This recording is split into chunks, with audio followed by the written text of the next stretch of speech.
This is Ed Wynne, and you're watching the Break It Down Show. You know, I love to go live on the road and do things. This is great. We're in Burbank, where they make incredible things, and here you are making incredible things. And like so many people in our entertainment industry, you have to have many hats and as many plates spinning in addition to those many hats. Closet full of hats. Yeah. So when you go to a party and you're not working, what do you say you do? What do I do at a party? The first thing I do is I listen to the music that's playing always. Yeah. Hopefully it's live. If it's a DJ, then I don't pay attention. If it's a DJ, then I'm looking for friends. I'm looking for colleagues. I'm looking for peers. Yeah. I'm looking for people that I know, people that I want to know. Yeah. Yeah. And when you meet someone you want to talk to, or they want to talk to you, what is it that you say that you do? Because you do so many things. Like what's your answer? It depends on what they do. Okay. If they're a musician, then I'm a saxophonist, I'm a vocalist. A lot of my work these days is as a top line guy. I started writing poetry when I was a young child. Sure.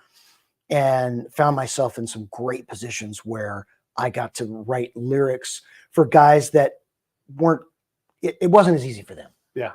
So guys that are really, really talented, like composers, orchestrators, guys that are very, very smart with, what the second viola is going to play in an orchestra. But when it comes to like writing a melody or telling a story with words, then those things are a little more challenging for them. And those are the things that come easy to me.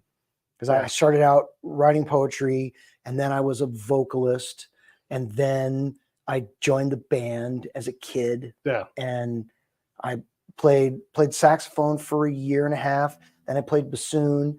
Then I was summarily escorted out of the band room for being a problem. If you play the bassoon, aren't you the guy that's like the jokester in the band? I mean, the instrument is known as the clown. So isn't that your job? I mean, that's how I got tossed out of the band, was by making everybody laugh and being the class clown and being the center of attention and just being disruptive and a problem. Mm-hmm. Yeah. So, yeah. Do you know who Paul Hansen is? Yeah. Boy. He took bassooning and exploded our minds. The thing I love the most about his content is how he's electrified that. The whole pedal board, synth, harmonizer, just looper, the whole thing is just, he's incredible. Yeah, there's people that have taken that part of the electronic nature of music now. And I mean, look, there's him, and there's probably 100 guys to think of. There's a violin player, a fiddle player who does something similar. The Edge, I mean, his pedal board is infinite, and then the computer comes in and even more. Is that music still, or is that becoming something? I'm not saying it's not musical, right?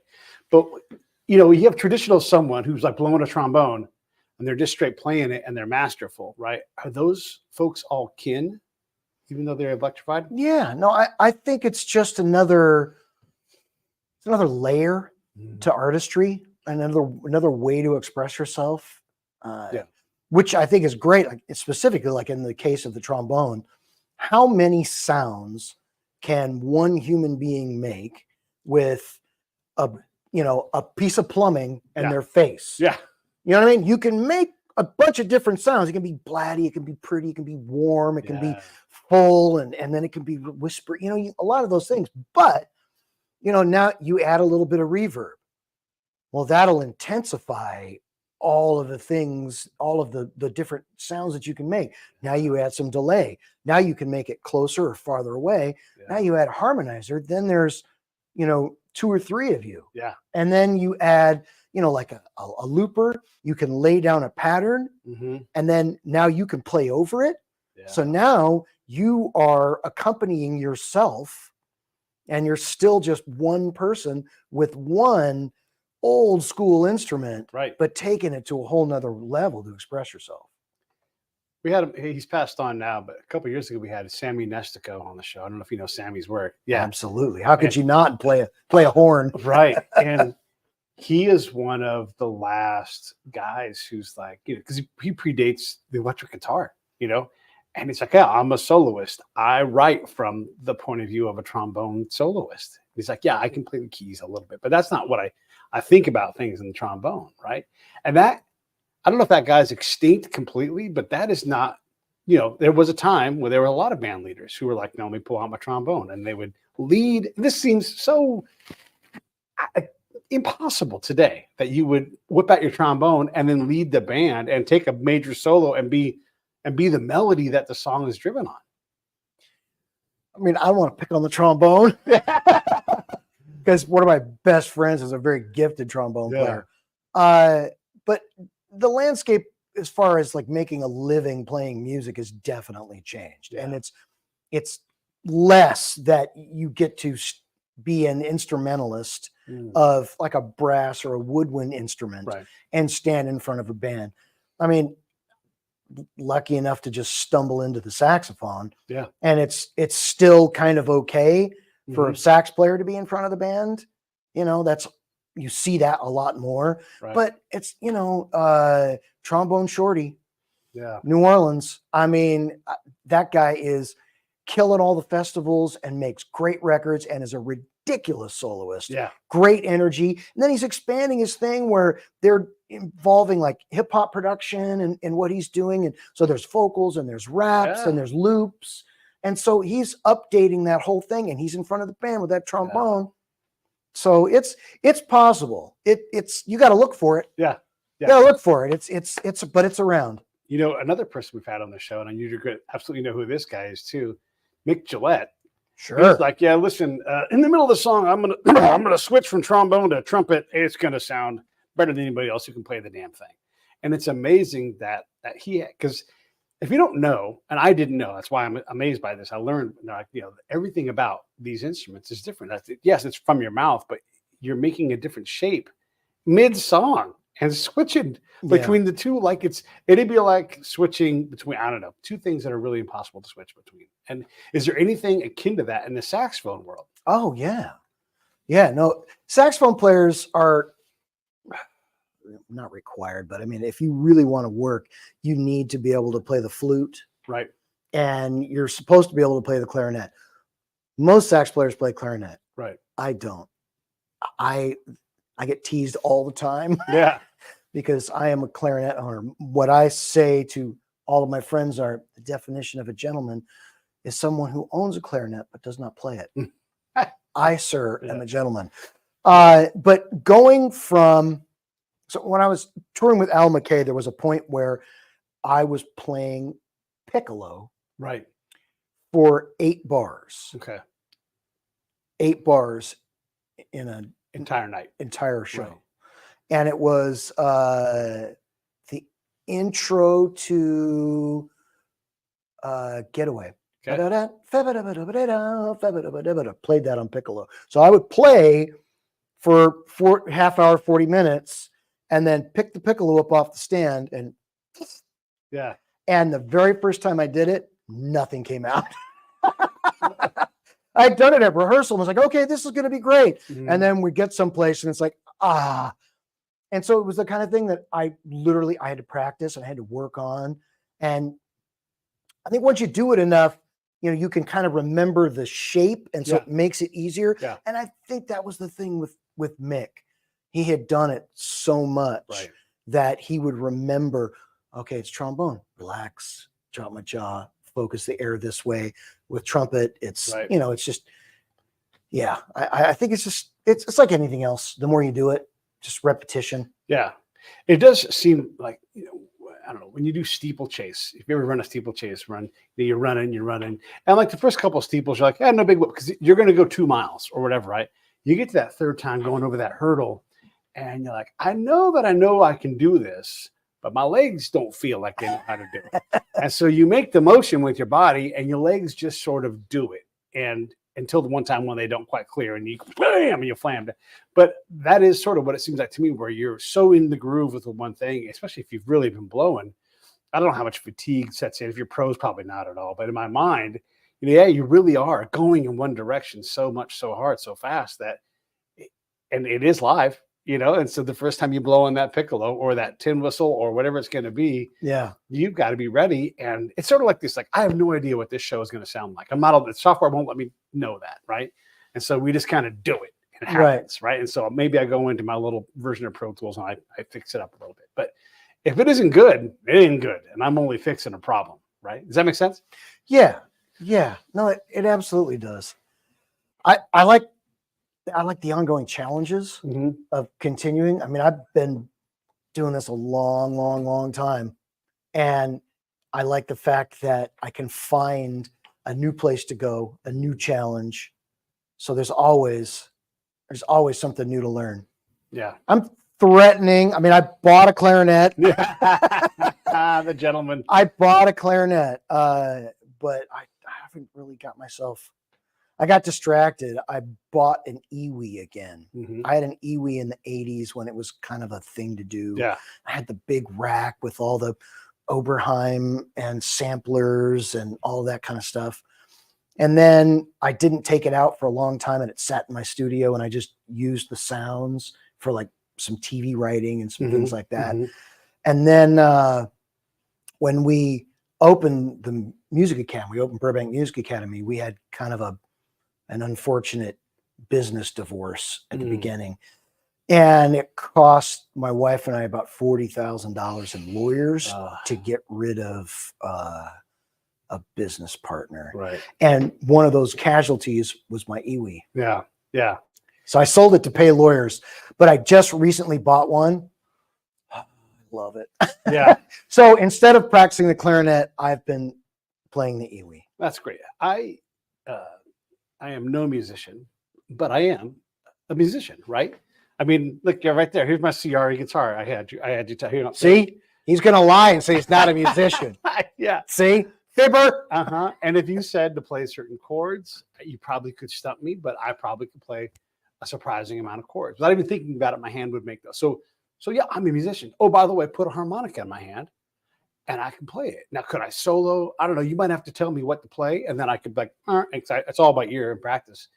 But I can play a harmonica, right? And if I had the right key, I could just chomp along with you and just kind of provide. Because I realized as an adult, it's a percussion instrument. It can be a solo. It's really impactful. And I learned a lot of this from, well, just a variety of different harmonica players. I mean, we've had some of them on the show. Oscar from War has been on the show. Oh, yeah. And so I realized you can double the French horn. You can do all kinds of things. And so that kind of blew my mind. Sure. I am not that good. However, I can play the harmonica a little bit.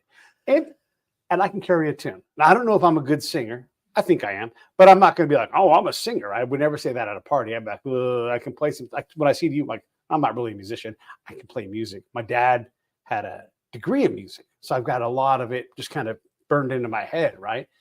But I am not a musician. So there's a level of talent where I have some middling, beginning talent, right? And there's no real theory in there. And yet I know a surprising amount of theory. But then you get to that next level where you have actual people that actually can do things. They actually have beautiful voices, or they have a beautiful way of expressing themselves. And then there's a level above that where you're actually marketable and can go out on tour. And like you show up and whoever it is, he's like, hey, I need you to play saxophone. Here's the tryout. And you do it. And you have to be at a certain level. Like I could never get to that level anymore. It's like, it's too late for me for that. Right. It's not too late. Okay. Right. Well, it would take a lot of work to get up to the professional level. Where it's reps. It's just like everything else. Yeah. It's just like everything else. It's just reps. You gotta put in the time, and it helps to have a goal. Like if you wanted to be a blues harmonica player, right, then that's your goal, and you start listening to it, you start sitting with it, you practice. Yeah. I mean, I didn't play a lot of harmonica at all, and then I got called to play with Boy George. Wow. And there's all of that Church of the Poisoned Mind, and there's all this like very specific signature stuff. Yeah. And riffs. And so the guy calls me and he's like, hey, we need a sax player. We're gonna have a horn section. We're gonna do this. And do you play harmonica? I go, yeah, I've got harmonicas somewhere. And so, well, I'll send you a couple of things. He sent it to me like, oh, what have I said? What have I stepped in? Yeah. And so I learned all that stuff, and it was great because I'm one of those people that I only practice when I have to. Okay. Well, you've done a lot of the practice already. Isn't that fair? Kind of, sort of ish. I mean, I think there's a point when around the Music Academy, we call it getting the bug. Okay. It's like when you get the bug, it's like that becomes your obsession. Yeah. Well, a lot of kids, it ends up being, video games, or it's basketball or football or soccer, or, whatever their thing is. They get the bug, and it's like, that's all they want to do every 3 minutes. So it's like, I'm going to get all my chores done so I can do this. Mm-hmm. I'm going to do all my homework so I can do this. Yeah. I'm going to get up early so I can do this. And that's how I was with music when I was 16, 17 years old. Yeah. But as an adult, there's so many other responsibilities. I got married and had kids and bought a house and started a business. Right. And, there's started a nonprofit. Yeah. The nonprofit. That's a whole nother just the hoops that the government puts you through to keep that legit is a whole nother set of what did I say yes to this? Right. But because of that, I find myself not practicing until something's on fire. Like I have to learn this. I have a gig. I have a deadline. I have to figure this out. Right. Or I'm in the moment, like with the saxophone. If there's something I hear in my head that I can't make instantaneously come out of the horn, then I get mad. Yeah. I get frustrated. Yeah. And I'm like, all right, back to the woodshed. Because that's the thing about music. At all times, music is moving. So at all times, you're either getting better or you're getting worse. Yeah. If you think you're sitting in one spot, you're just getting worse and you haven't noticed yet. Right. So it's in constant motion, music. It is in constant motion. Yeah. And it circles back. And it's I wouldn't even say it's 3-dimensional motion, because there's other dimensions we don't account for, and how it moves and what's artistically relevant. And we can get mad about the things that are currently relevant and go back to the things that are comfortable. But music it's always moving. It's always innovating. It's always going back to its roots. It's all these things, so I hate to keep dropping names about the show, but these are important names. So we had Andy Summers on the show, and this is a good while ago, right? Sure. But he was in his mid-70s then. And I love to ask, because there's a perception that you can become a worse musician and a worse songwriter as you get older. And maybe that's true, right? But I would say no, right? And he's like, I'm faster, I'm more efficient, I'm more beautiful with how I play, but he's less marketable. There's no doubt about that. Yeah, but like in my case, because I do a lot of like top line and writing lyrics, things like that. Right. If you have more experience to draw on, you can create art that resonates with more people. Right. I mean, there's definitely something to be said about the energy of being young. Yeah. And the naivete of not knowing that you're not supposed to do that. Yes. There's, because I mean, I did a lot of things. It was like, I just did it anyways. Yeah. Because I didn't know any better. No. Yeah. Yeah. And I think some great, amazing art has come out of that energy. Sure. But as far as like, I don't think you get worse as you get older. Yeah. I think it changes. I mean, when I was young, obviously I would create art from that perspective. Yeah. And it would resonate with my generation. Yeah. So I think I still probably resonate with the people that are of my generation. Sure. And maybe not so much with younger people. I don't know. The failed songwriter in me has always wanted to write an album, 9, 10, 11 songs, all about the same thing from different perspectives.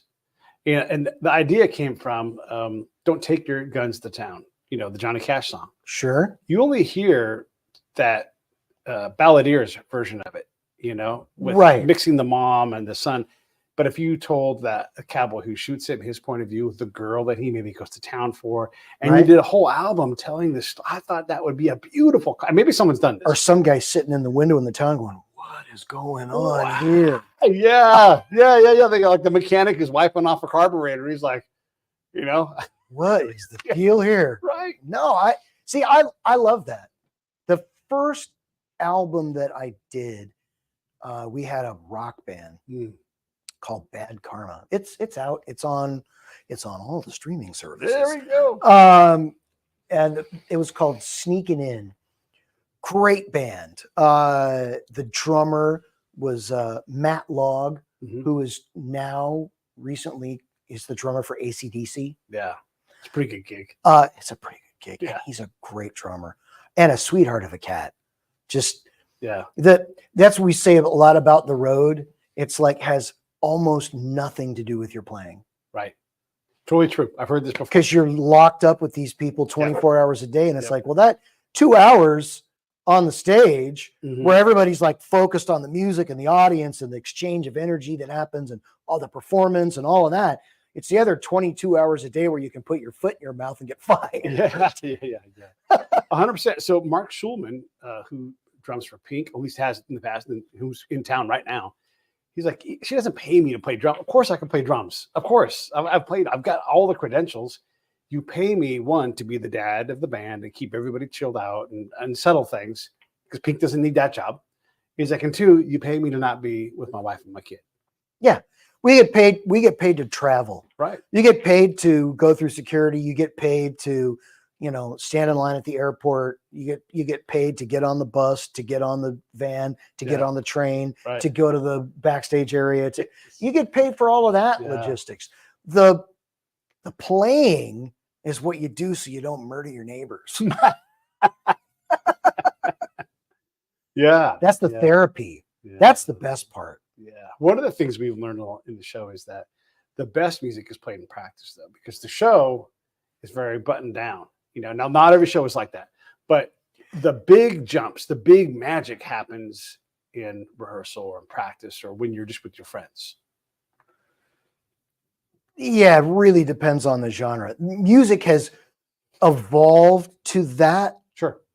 Because a lot of things are they're less live. Okay. They're less in the moment. And that's got to do with, production. And it's also got to do with trying to keep the product at an insanely high level. Yeah.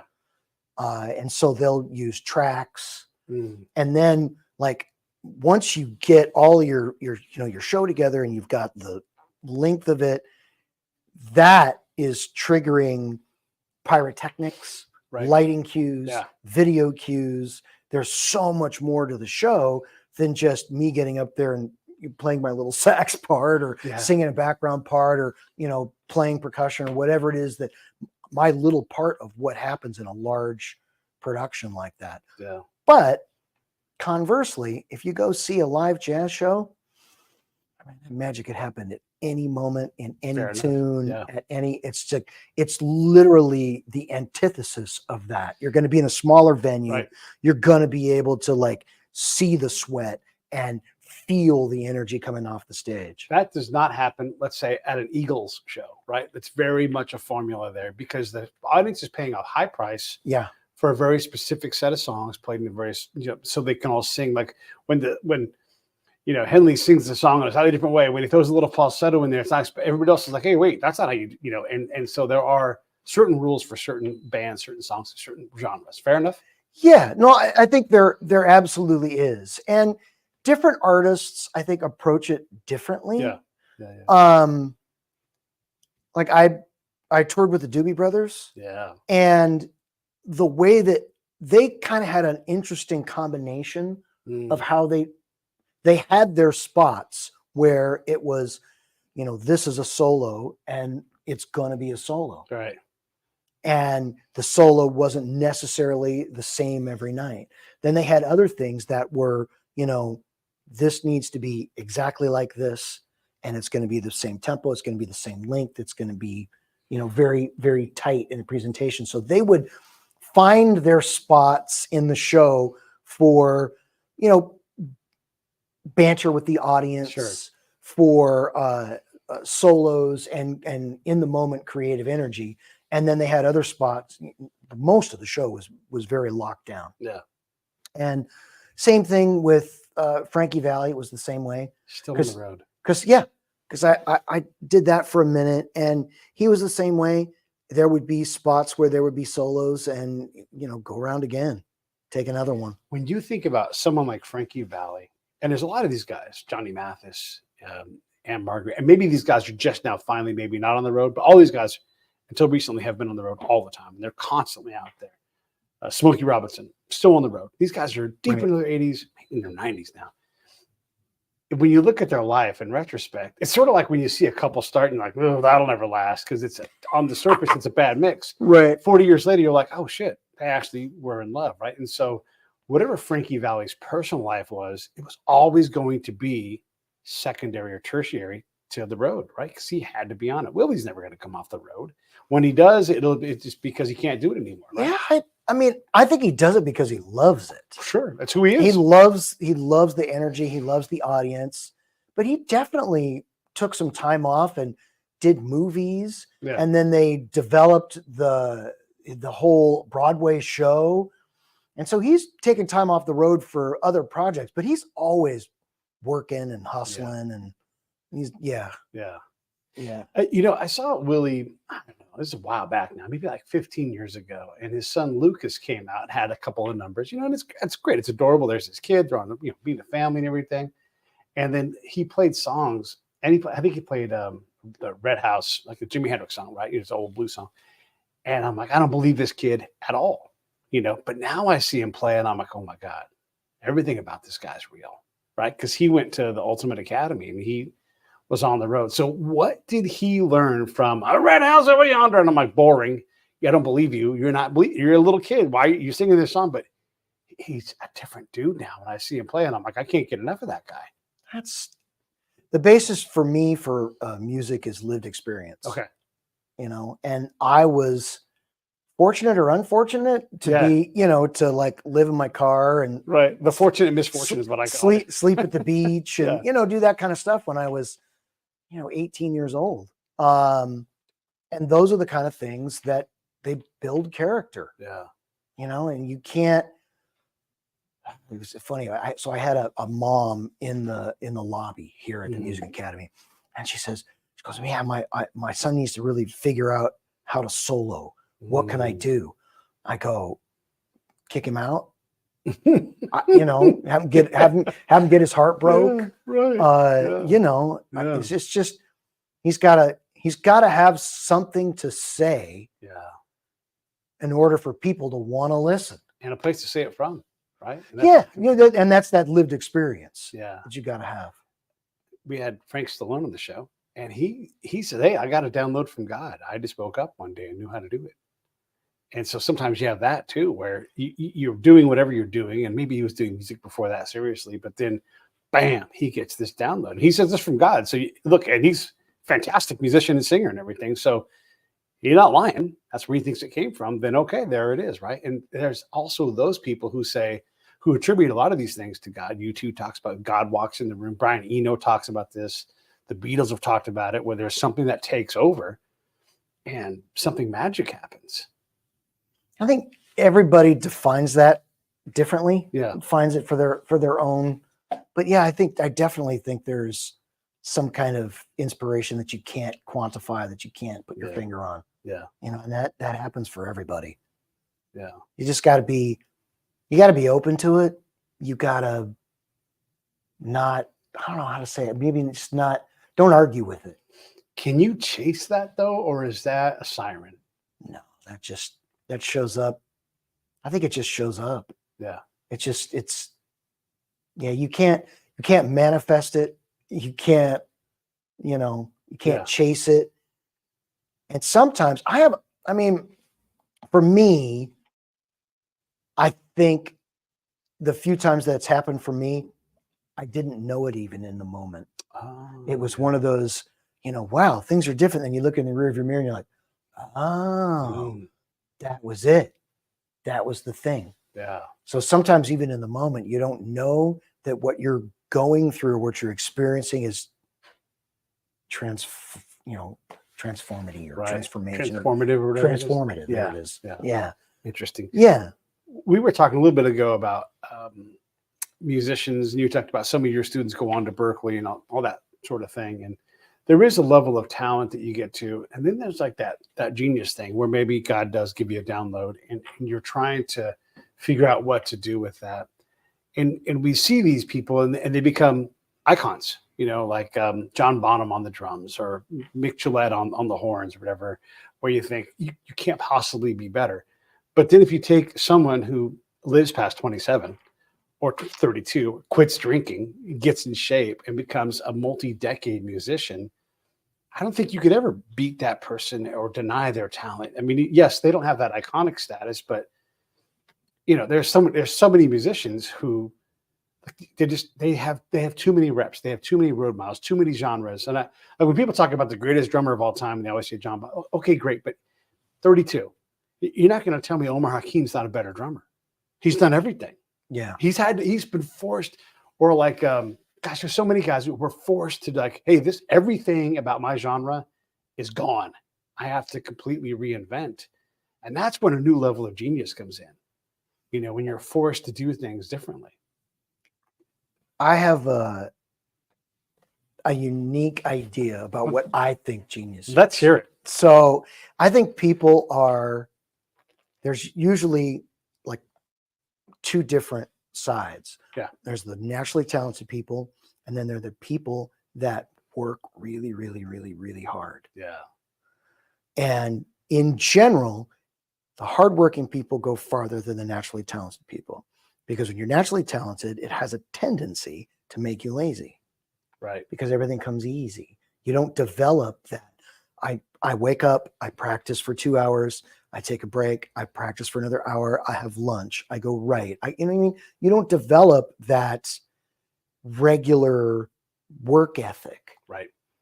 And I think genius is those two people at the same time. Yeah. I think you get people that are naturally talented, and if they develop an amazing work ethic, that's like, and people look at them like, how? Yeah. Well, they're naturally talented. This comes easy for them, but they just don't stop there. They work their behinds off. Right. Yeah. When one of the times we had Oscar on the show, he talks about Jimi Hendrix, because those guys gigged that night, and Oscar's not a teetotaler. Like he does his things and he does, and but he's always managed to do, and look who's gone farther. Like Jimi Hendrix hasn't put a note of live music out in 50 years. Right. But Oscar still paints. He does all kinds of things, and he has got a genius mind for music business. He's like, if you don't know what's in your own contract. Right. Yeah. That's the easiest thing in the world, though, is to be bad at business. Yeah. Because if you're as a musician, you don't think about it. And it's funny, when I was a kid, I thought my idea was, all I have to do is make friends and be good at music. Right. And then we would all elevate each other. We would all, I would get a gig, and then I would get this guy who's great. He's my friend. And we've known each other and we would all elevate each other as we went. Yeah, none of that. Yeah. None of that worked out like that. A lot of friends went on to do like great things, and then I wasn't allowed to go play in those circles. Yeah. And the funny thing about it is that, we say that it keeps moving. Well, eventually it comes around again. And all of those friends of mine that did like really great high level things in the 90s, we're all still friends, and we all talk. And now we have a tendency to make music together too. Yeah. So, that saying, all boats rise with the tide. I'm like, yeah, what if there's seals yanking people out of boats? And what about pirates? What about a guy who's like, I'm going to pay you guys $1,000 to come and play my club? And you guys are like, all right. You come, you play the club, people have a great time, people are making babies, they're buying cocktails. Into the 90s, like, I got $400 for you. Not a fucking thing you can do about it, because you don't got a contract. You want to play it, and it's like all these lessons. Like, yeah, that water went up for somebody, but you had an anchor on your boat. Your boat's below the water now. Yeah, it's it's a hard business. Right. We were just having a discussion recently about the whole pay to play situation that's happening. Sure. It's been started in the 80s on the Sunset Strip, and it's pretty much the norm in the business as far as like, clubs and smaller venues. And now that we have like this little venue that we have here at the Music Academy, and we're doing shows. Yeah. We use the nonprofit and we get like a 1-day liquor license. Yeah. So we have artists come in, they set the ticket price at the door. We split the door with the house, and then we split the bar. So an artist can come in here and they get 50% of the door and 50% of the bar. That's great. And some people are doing really good. So we were talking about how did this happen? Yeah. And why, well, the conversation was why do we as musicians put up with this? Right. And I said, well, as the guy that owns the venue, I can tell you how guaranteed I know how this started. I heard your demo and you were very personable and I liked you and I booked you and 7 people showed up. Yeah. Now I've got to pay my lease or my mortgage, my insurance. Right. I've got a bartender. Yep. I've got a guy at the door. I've got a sound man. I've got employee costs, overhead, all this kind of stuff. And I just lost my behind. Right. I believed in you and had you come in, and then you didn't deliver for whatever reason, or I didn't deliver. Right. Whatever it was, the numbers don't add up. So after that experience, how many times is the manager of the club or the owner of the club supposed to just keep, come on 7? It's like, well, there's got to be a better way. Come on 13, really. Yeah. I mean, there's got to be a better way. Yeah. How do we do this? It's like, well, we could make them sell tickets. Well, how do we do that? Well, we sell them the tickets, then they sell the tickets. Right. All right. So here's your tickets. You got to sell 10. Yeah. But you're going to buy the tickets from us. Now you can sell them or not. Yeah. That's up to you. And then it just evolved into, it's $400 to play. Yeah. Yeah. I mean, I understand the economics of how it happened. It doesn't make it any funner to live through as an artist. It's 100% true. I mean, everybody wants to play the music, right? But you're also CEO of your company. And by the way, you have to be salesperson of the year every damn year until someone's like, I got you. I can sell this better than you can.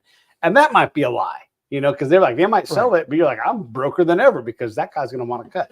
You got lawyers taking cuts. You got agents taking cuts. You got your sales guy taking cuts. All of a sudden you're like, I was better off when I sold my shit myself. Right. And so that's a real thing. And so it's great that these clubs exist. And like you are compelled, like if you want to have this stage, great, here's what it costs. Right.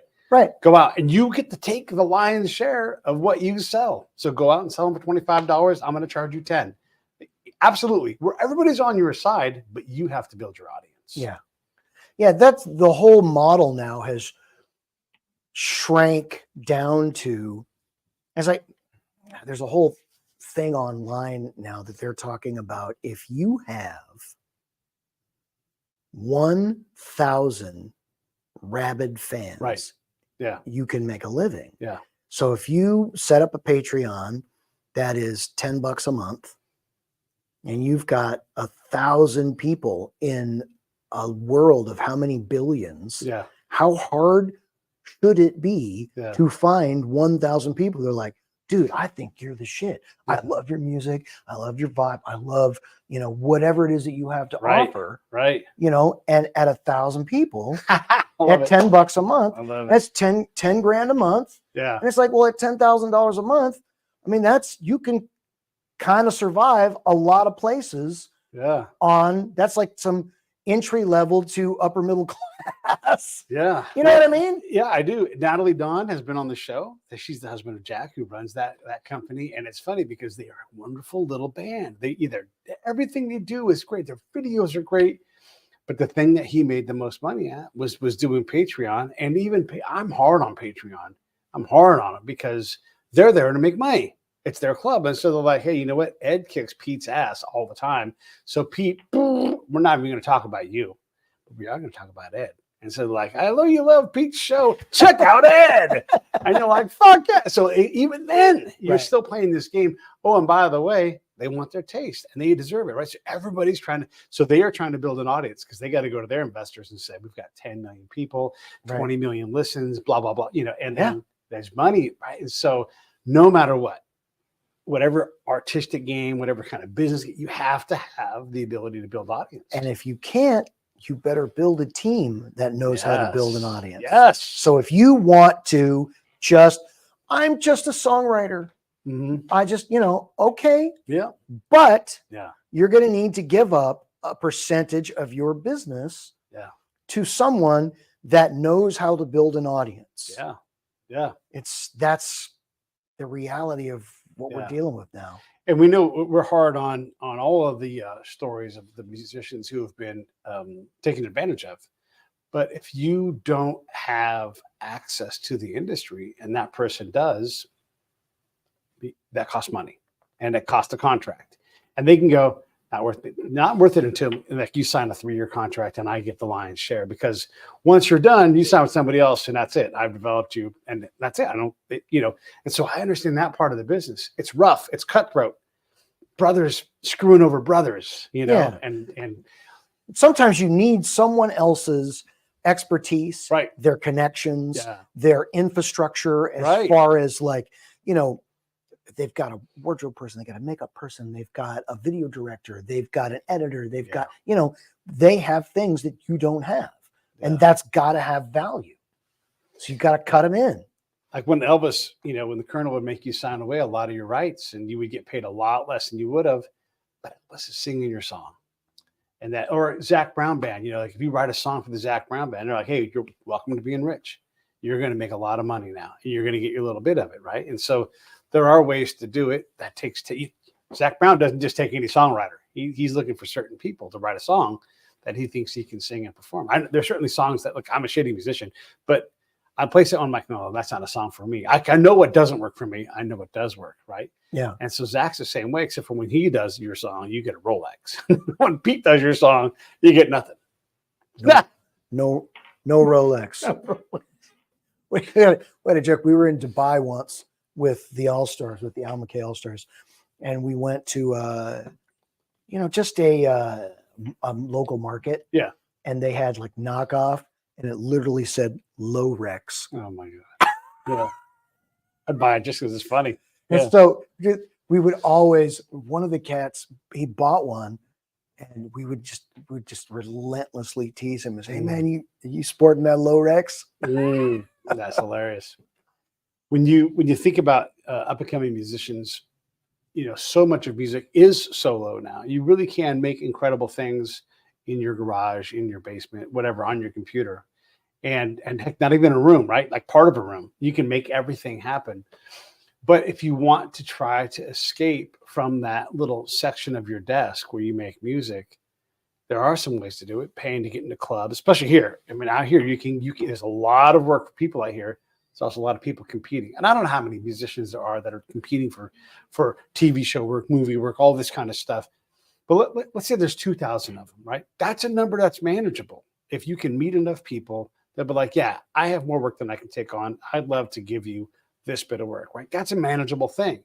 Or lessons in addition to whatever it's going to be, you can put a living together here. But can you do that in Ohio? Can you do that in Dallas? I mean, that's a hard question to answer. Yeah. For me, because Los Angeles for 40 years. Yeah. So I'm definitely a proponent of the big pond situation. Right. Yeah. I'm not really interested in being the big fish in the small pond. Sure. I'm sure that there's plenty of guys. The thing I've noticed at all of the touring and the traveling that I've done is that there are amazing, ridiculously talented musicians everywhere. Right. Everywhere. Every country, every little town, every big town, every medium-sized town. I mean, all over the place. Yeah. The difference between that and Los Angeles is in Los Angeles, there are 100 of the top 500 drummers in the world are here. Yeah. So if I have to put together a recording session for whatever it is, a film, an artist, whatever, or I've got to put together a gig, I can go 10, 15, 20, 30 people deep, and it's still world-class talent. Right. Whereas if you go to a smaller place, there's how many burning bass players are there in, pick a town of your choice, any smaller town. Yeah. How many are there in those markets? Yeah. 1, 2, 5? Yeah. And so you want to do a gig on a Saturday night. Well, if there's already 5 gigs, you can't get one of those guys. You know what I mean? Yeah. So the talent level is there, but the depth of the pool is very shallow. Yeah. And there's a ton of gigs here. We talked about a band called the Oldies that just plays weddings, and they destroy. I mean, they make good money, right? Yeah. And a lot of that booking is automatic because they've got their planners, they've got their people that are like, so and so's getting married. These are $1 million weddings, So the band budget, but whatever, we got you covered, And they do a great job. If you wanted to break in and be a wedding band, good luck, because that is going to be hard. Because these other bands don't miss. They just do not miss. They might age out, but they don't miss. And then they don't age out because what they do is they hire younger people in the front, and then the older people just get moved to the back. Yeah. I mean, I did that whole thing in the 90s when I was in my 20s. Yeah. I mean, I was actually on the front page of the Los Angeles Times as the wedding band leader in Los Angeles. Yeah. And I had a great run. I did it 21 years. How crazy is this? All right, so let's go into it. I wanted to learn more about this. So like that. How did you, because these things happen through a path. What's the path to get to being a wedding band leader in LA? Oh man. That's it. I mean, I don't know how everybody does it, but I can tell you what happened to me. Okay. So I grew up in the theater, green rooms and all that kind of stuff. And then when I got to Los Angeles, I did a lot of theater. Yeah. And so one of my theater contacts knew that I also, played saxophone. Yeah. And I didn't just do musical theater, that I was singing in a 50s and 60s band and, singing commercial kind of things outside of the theater. And they said, hey, there's this audition, you should go. I was like, okay, I'll go to an audition. So I went, and it was for the Blues Brothers show at Universal Studios Hollywood. And I did that show for 7 years, from 91 to 98. How many days a week is that gig? It depended on their budget, but for the most part, it was 5 days a week. Union job? Well, it started out and then it became an AGVA job. Okay, right. American Guild of Variety Artists. So one of my subs in that gig was another sax player. Didn't sing as much as I did, but he did play clarinet. That'll learn you, kids. And he had a regular band that it was a vested member of. So his band booked a gig, and he already had a gig with an agency. So it was like a wedding, bar mitzvah, casual. It was a casual band. It was with an agency. And so he needed to sub out his agency gig, and we had met because we both did the Blues Brothers show at Universal Studios Hollywood. And so he sent me as a sub to this agency gig. I didn't know anybody on the bandstand, didn't know anybody at the agency at all. So I go, and it's a pretty much throw together band. There at the time in the 90s, there wasn't a lot of set bands. Now the whole industry is set bands where people are rehearsed and you see the same rhythm section, same singers for the most part. And that made the performances a lot tighter. But at the time, it was a lot of throw together stuff, and you were expected to just know the material. Right. So I get to the gig, and the DJ is the son of the couple that owns the agency. Oh. So it's a bat mitzvah for a 13-year-old girl at Chasen's in Beverly Hills. Yeah. And she wants to hear you can't touch this. And so the band leader's like, yeah, we don't know that. We've got a DJ. We'll play Hava Tequila. So she goes, we did 10 minutes of that. So she goes to the DJ, hey, she wants to hear You Can't Touch This. And he goes, and at the time, there's no laptops. It was like a big giant thing of CDs. Yeah. So he pulls out the CD and the CD's missing. Oh no. Yeah. And so they're trying to figure out how to make the client happy. So I say to the band leader, I said, well, I know it. They're like, oh, that's nice. I said, no, I know it. You can rap. Yeah. I do it in another band, no problem. Yeah. So we do it. I'm singing the Rick James song to, the guys in the band, and they just set up the groove, and then I do the whole thing. And the DJ has got like the lyric sheet out, and he's like eyeballing me and reading down the lyrics. And it's like, man, he really does know it. Yeah. And so it was a successful gig, and I subbed for my friend, and everything was great. So Monday morning, I get a phone call from the couple that owns the agency, and they said, our son informs us he met a sax player that can rap, and he's white. Yeah. We said bullshit. So what are you doing Saturday night? We want to see this for ourselves. So they hired me for another gig on Saturday night, and I went and did the little song and dance. And not yada da da da da da da da. Whatever they needed to see to be happy. Yeah. And then that grew into, well, what else do you sing? And I've been singing in 50s bands and singing in top 40 bands. And I did a lot of rock bands where it was guitar, bass, drums, and then me. Right. So I'm singing a lot of the lead and then playing solos and saxophone and that kind of stuff.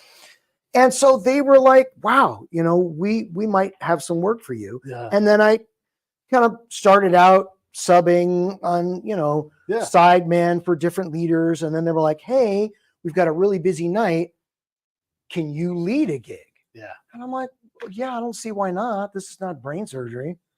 And so I led one, and then I got, I think, 3 referrals from that first gig that was just because they needed me and it was a busy night. And then that built onto more referrals and more referrals. And honestly, like, I've aged out of a lot of that now. Yeah. Because a lot of weddings are couples in their 20s or maybe early 30s. Yeah. And a lot of those folks don't want to look up on stage and see their dad. Well, they want you to sing Dua Lipa levitating. And we do that all the time. Oh, nice. Oh, no, we still do all of that kind of stuff. Because I have a different agency that I work for now. Yeah.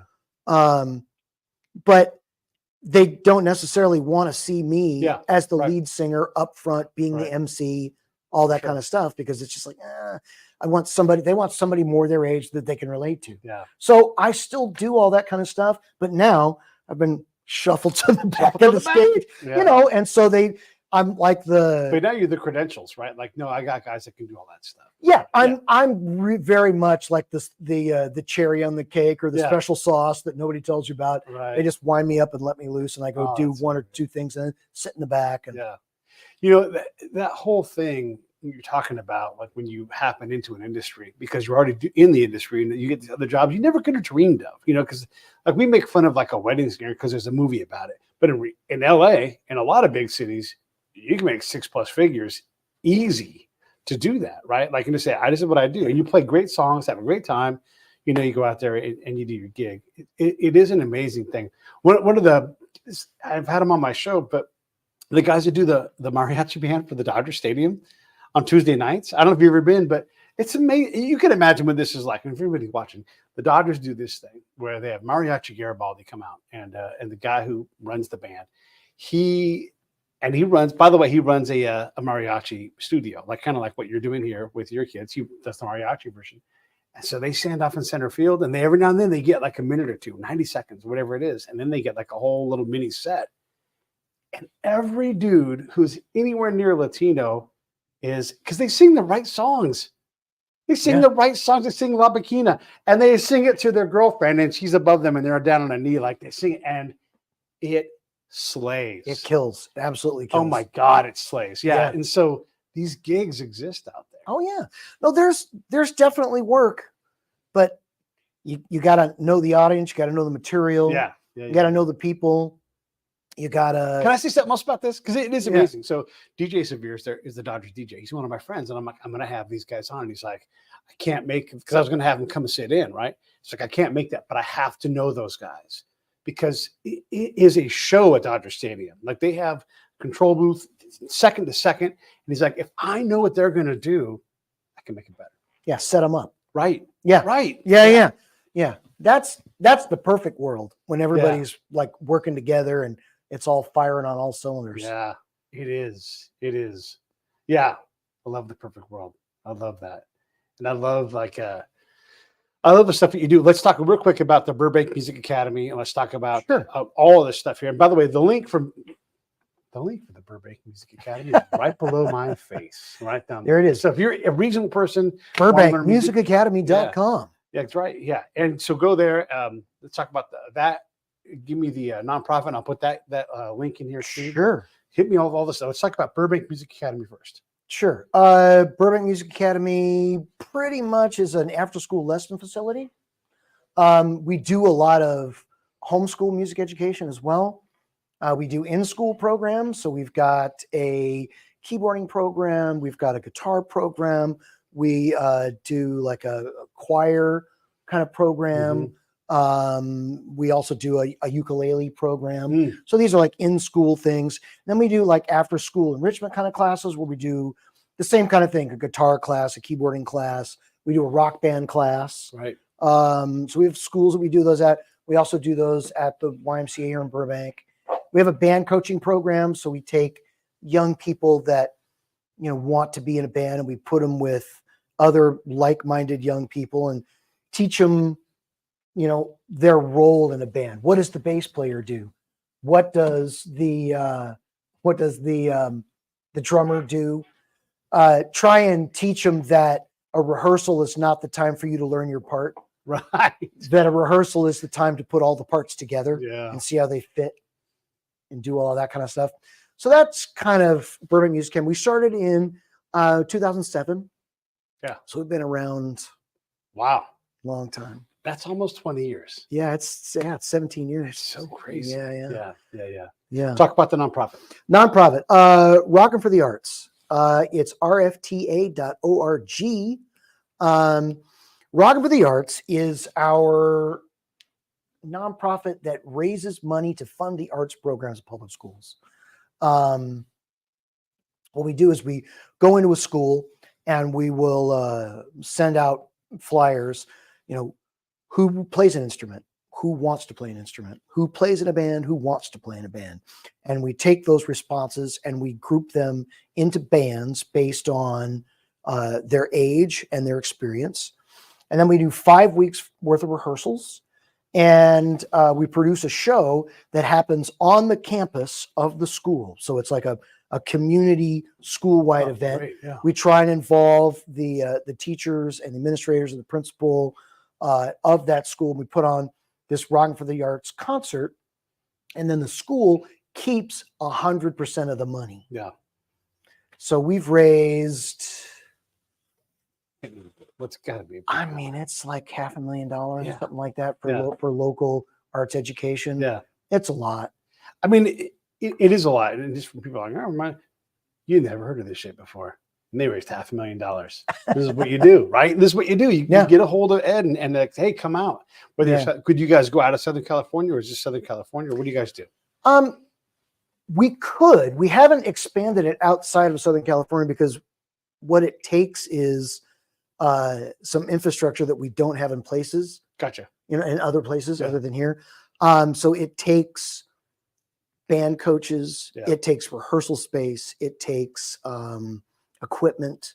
Right. And then then all of that stuff has to go out when we do the Rockin for the Arts show. Yeah. You need a stage, you need lights, you need a PA system, you need backline equipment, you need all of that kind of stuff. So pay attention, everybody. It's how you do it. Yeah. Well, we have those things in place here in Southern California. Yeah. So yeah, it's a great thing. We do need to raise money. So if you want to make a donation to Rockin for the Arts, It is a 501c3. It is tax deductible. Rockin' for the Arts pays for all of the instruction, all of the private instruction, and all of the band coaching for all of these kids to learn their songs and to play these shows. So that's when we raise money for Rockin' for the Arts, that's where the money goes. We have no one on staff. Everyone's a volunteer. 100% of your money would go to just to teach these kids how to play these shows. Now let's talk about that sticky ooey gooey funk that you make. Oh, my new project. I finally have started releasing my first record as a solo artist. All right. After touring for way too many years. Yeah. So the record's called Funk Therapy. Okay. Right now, it can only be found in its entirety on Bandcamp. Okay. So go to Bandcamp, type in Ed Wynne Funk Therapy, and you'll find it. And it's all there. All 12 tracks. All right. On that record. And then the digital release, we had a snafu with that. I put it out and then got flagged and it got taken down. Yeah. And so now I'm getting ready to start re-releasing it to all the streaming services again. So the first drop back on the streaming services is the first Friday of October, which I think is October 4th, maybe. Sounds right. And so that will be 3 songs. So what we're doing like a waterfall release. Yeah. So we'll release those 3, then we'll release a different 3, nice. Then we'll release 4, then a different 4, then 5, different 5, 6, different 6, that kind of stuff. And so the next single that hasn't been released yet will be part of that waterfall release. So it'll be Funk Therapy 3 on Spotify, and that's August 4th. And that song is called Lines. Nice. All right. So we've covered a lot of stuff in an hour. We've covered a lot of stuff. I said the words Omar Hakim. We talked about mariachi, everything, right? Is there anything else you want to ask me? Anything else you want to say before we wrap this up? I would love to know how you got into the podcast business, because it's been a rising thing, and it is really a serious thing now. It's a very serious thing. When John and I first started, so let me back up. I was a spy, and I worked in Afghanistan, Iraq, Bosnia, all these different places, and I talked to a lot of people. And so being a spy is part news reporter, it's part it's a lot of little different jobs, but news reporter is probably the best part sales job. So I'm just trying to find sources of information, build a network. And so as I did that, I realized, gosh, I know a lot of things, and I've interviewed a lot of people, and I became a master interviewer. And that's all kinds of different styles and questions. We can talk about that stuff for a long time, but then nothing to do with this. So I realized when I came back after doing this for, nearly 20 years in a lot of dangerous places, that I wanted to tell more stories. And John was already on the radio, community radio, doing a show. And his design was, I got to get my kid out of his shell. So every Wednesday we're going to go down and he'll bring somebody in and they'll have a conversation about music. And his kid will be forced at some point to do a little set. It'll be a DJ for like 40 minutes or something like that, right? And so I came in and we just grooved, and you knew when it works, and you know how this is, when it works, and it worked. And so we kept going. And then pretty quick, the record station's like, hey, listen, we love you guys, but you got to go because what you're doing is too big for us. You got to do something bigger. So you're not allowed to be here anymore. And they didn't kick us out of hate. It was all out of love. Like, go do something bigger. And that became the podcast. Then when we're doing this, is figuring out the bigger thing. It was 2013, something like that. It's a long time ago. Wow. Yeah. That's the early days of yeah. I'm like, we have to do a podcast about how to listen to a podcast because people didn't even know. Right. And which is silly because they don't know how to listen to a podcast. So how can they even do it? So anyhow, well, we thought we could build something between our networks, and we, for whatever reason, had just the magic of being able to book great people. And the thing I've learned with this and my other job is you don't borrow no, just ask. And if they don't even acknowledge you, then you're in the same spot as you were before. Well, they can't say yes if you don't ask. Right. Yeah. And you don't lose anything. And there's been so many times, and you must you must feel this too, where when you ask, they're like, oh, you know what? We were just yesterday talking about we need to do more podcasts or whatever it is. And so you're like, well, here I am, all bright and dressed up and in front of you asking, and so they say yes. So how do you get all these amazing people? Well, we asked. That simple. Yeah. And then the asking turned into knowing people. And those people are like, hey, Pete, like I didn't ask you. I mean, yes, I asked you, but I was introduced to you by our friend Julie. Yes. And it was already set up. But I told Julie, like, anytime you want someone, and I was terrible about it for a long time, but she would set them up. She gets excited and she starts booking me. I'm like, slowed. She gets very excited. But I love that energy. Yeah. No, I love it too. And so it just kept going. And the thing that made me different than all the other podcasts that don't make it is that I just knew how to keep going. I knew how to ask. I just was like, I'm curious about what you do and how you do it. And look, the guy from Mariachi Garibaldi, very similar, like with what he's done, but a totally different story, a totally different world, And so we all have these things, these commonalities. And as you gather this wisdom and as you gather this experience, I'm gigging, right? This is, if you guys don't know, I show up at someone's place with my backpack and I set up a TV studio. It's amazing. And so I'll go anywhere that I can reasonably get to. I'll go to Utah. I'll go to New York City, wherever it is. I can't always do that, but when possible. Yeah. And these kind of environments they're wonderful. And so that's how I got started. Is we just started doing it. We just started going places and just doing. And then it just worked. And a lot of people paid attention for a long time. That COVID kind of killed it off, but it became something else that I could never have predicted. And it's completely transformed my life. So even I didn't go down the path that I thought I was going to go down. Nobody gets that luxury of like, I'm going to design a path and end up here. Don't tell the kids that though. They all think that the path between here and their ultimate success is a straight line. Yeah. And it's going to happen just the way they think. I tell nope. When I do service for the community of podcasters, I always say this. I say, don't worry so much about what your show is called. If you talk to me, I want to help you, but I don't give a fuck what your show is about or what your vision is. I care. Can you do it? Yeah. Can you show up? Sustain the energy and don't quit. Right. Yeah. Can you do that? Right. Yeah. And so when I'm talking about that with these people, I'm like, don't worry about what your show is or how to monetize. All of that stuff will present. It's on you to figure that out when that person shows up. It's on you to be in the room when the Jewish family's like, you can rap. And you're like, of course I can rap. I'll sing Back to the Motel. And you're like, wait a second, what? And all of a sudden you get a gig, right? You can't predict that. No, you can't predict it. And what's really terrible to say is you can't really prepare for it either. No. You just got to be in the moment. You got to live, right? Be in the moment and just be open to new experienes. Yeah. And it'll happen. And of course you can be too shy and say, I can't sing funky Cole Medina. I'm not a black guy. Or you can be like, of course I can sing funky Cole Medina. These people got to get laid. Here we go. And then you sing the song that everybody needs to hear so that you can be the guy that starts parties. Just be in the moment. Yeah. Be present. Cool. I love it. Anything else you want to add before we wrap it up? No. Thank you for having me. I appreciate it. And thanks to Julie. Yeah. Thank you, Julie. For the hookup, the connection. Yes, of course. My battery just ran out on the other camera. So we're going to keep the camera on me. I'm going to say goodbye to you. Goodbye to everybody else. I'm going to roll these credits and we'll see you next time. Hey, thanks for watching the show. I really appreciate it. Right here, you can subscribe. Please do that. It makes the show grow. Hit that notification bell so you know which incredible guest is coming up next. Down below is the PayPal link. You can put a small subscription in.